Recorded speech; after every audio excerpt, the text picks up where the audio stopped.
തിരുവനന്തപുരം മാറനല്ലൂർ പഞ്ചായത്തിൽ ലക്ഷങ്ങൾ മുടക്കി നിർമ്മിച്ച വൈദ്യുത ശ്മശാനം തുരുമ്പെടുത്ത് നശിക്കുന്നു. വാതക ശ്മശാനം പ്രവർത്തനം തുടങ്ങിയതോടെ വൈദ്യുത ശ്മശാനത്തെ അവഗണിച്ചതാണ് കാരണം. തകരാറിലായ ശ്മശാനം അറ്റകുറ്റപ്പണികൾ പൂർത്തിയാക്കി പ്രവർത്തനം തുടങ്ങണമെന്നാണ് ആവശ്യം.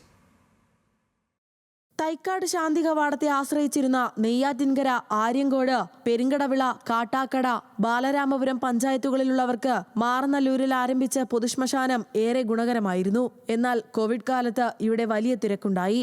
മൃതദേഹം സംസ്കരിക്കാനെത്തിയവർക്ക് മടങ്ങിപ്പോകേണ്ടി വന്നതും കാലതാമസമുണ്ടായതും കണക്കിലെടുത്താണ് വൈദ്യുത ശ്മശാനത്തിന് സമീപം വാതക ശ്മശാനം നിർമ്മിക്കാൻ പഞ്ചായത്ത് തീരുമാനമെടുത്തത്.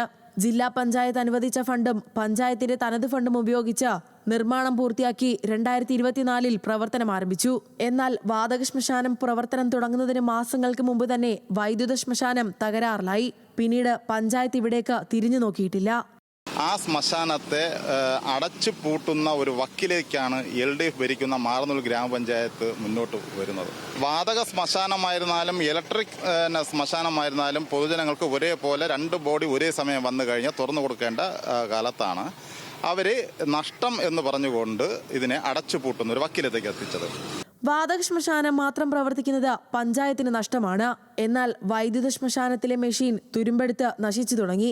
ഇത് നവീകരിക്കാനും വലിയ തുക വേണ്ടിവരും. പൊതുജനങ്ങൾക്ക് ഏറെ പ്രയോജനകരമായ വൈദ്യുത ശ്മശാനം വേഗത്തിൽ പ്രവർത്തനം തുടങ്ങണമെന്നാണ് ഉയരുന്ന ആവശ്യം. ന്യൂസ് മലയാളം, തിരുവനന്തപുരം.